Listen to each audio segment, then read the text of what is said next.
Hello guys, welcome back to my YouTube channel. ఈరోజు మనం ఒక మంచి రుచికరమైన బ్రేక్ఫాస్ట్తో మీ ముందుకు వచ్చాను. అదేంటో తెలుసా? గుంత పొంగనాలు. ముందుగా గుంత పొంగనాలకు కావాల్సిన బ్యాటర్ ప్రిపరేషన్ ఎలాగో తెలుసుకుందాం. సో చూపించిన విధంగా 1 గ్లాస్ ఆఫ్ మినపప్పు తీసుకుంటే 3 గ్లాసెస్ ఆఫ్ రైస్ తీసుకోవాలి. రేషన్ బియ్యం అయితే దీనికి పర్ఫెక్ట్గా ఉంటుంది. అండ్ శనగపప్పు వేయాలి కలర్ కోసం, అండ్ మెంతులు వేయాలి స్టిక్కీనెస్ కోసం. అండ్ చూపించిన విధంగా 3 to 4 టైమ్స్ బాగా వాష్ చేసుకుని ఒక 6 hours వరకు నానబెడితే చూసారుగా ఇలా బాగా నానిపోతుంది. ఆ నానిపోయిన మిశ్రమాన్ని మిక్సీలో పట్టేసుకోవాలి మనము.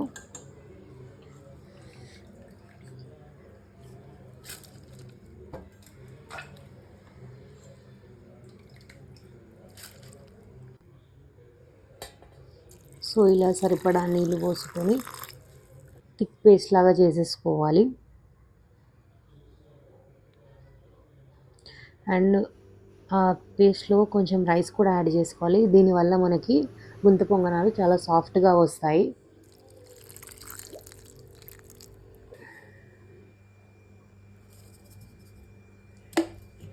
ఇప్పుడు దానిలో కొంచెం వంట సోడా, ఉప్పు వేసేసి బాగా కలిపేసి మూత పెట్టేసి ఓవర్ నైట్ ఫర్మెంట్ చేసుకోవాలి. ఫర్మెంట్ చేశాక ఈ విధంగా పిండి ఉంటుంది. సో బాగా కలిపేసి పక్కన ఉంచుకోవాలి. సో చట్నీ ప్రిపరేషన్ అయితే మనం ఇప్పుడు చూసేద్దాం. చట్నీకి 1 teaspoon ఆయిల్లో జీలకర్ర, ఆవాలు, కొంచెం శనగపప్పు,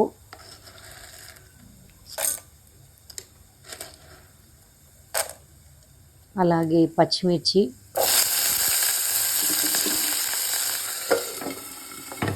ఇంకా కొన్ని కరివేపాకు రెమ్మలు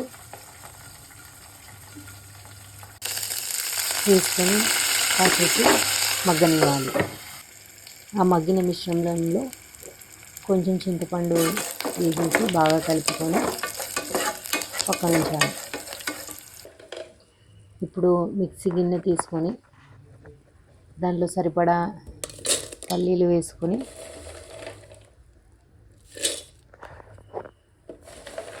వేయించి పెట్టుకున్న పచ్చిమిర్చి మిశ్రమాన్ని ఈ పల్లీలలో వేసేసేయాలి.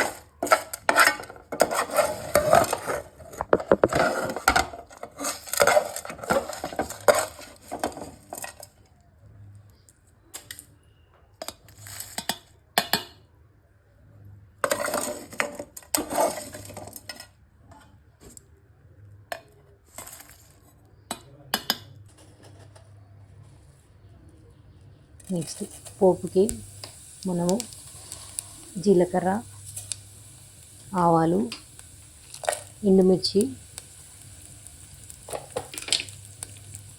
కాసిన్ని కరివేపాకు రెమ్మలు వేసి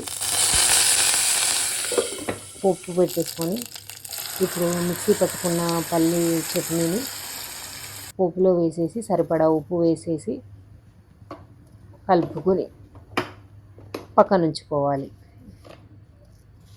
ఇప్పుడు గుంత పొంగనాలు ఎలా చేసుకోవాలో చూసేద్దాం. గుంత పొంగనాలు బ్యాటర్లో సరిపడా పచ్చిమిర్చి, తురిమిన క్యారెట్,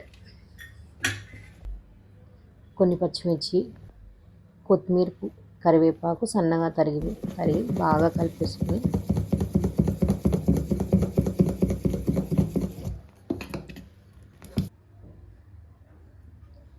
ప్యాన్లో వేసేసుకోవాలి.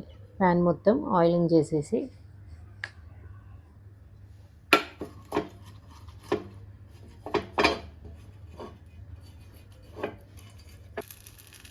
ఒకటొకటిగా మనం రెడీ చేసుకున్న బ్యాటర్ని దాంట్లో వేసేసేయాలి.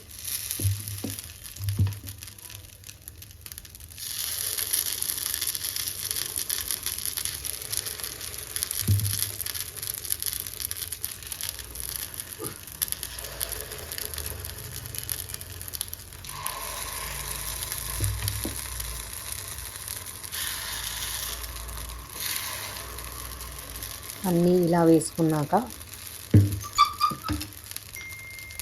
మూత పెట్టేసి సిమ్లో ఒక 3 నిమిషాలు మగ్గనివ్వాలి. అలా మగ్గిన గుంత పొంగనాల్ని ఇలా చూపించిన విధంగా స్పూన్తో తిప్పేసి 2 వైపులా దోరగా కాల్చుకోవాలి.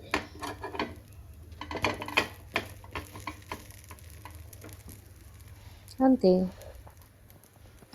ఎంతో టేస్టీ గుంత పొంగనాలు రెడీ అయిపోయినట్టే. దీనిని పల్లి చట్నీతో తింటే మీరు ఆహా అని అంటారు.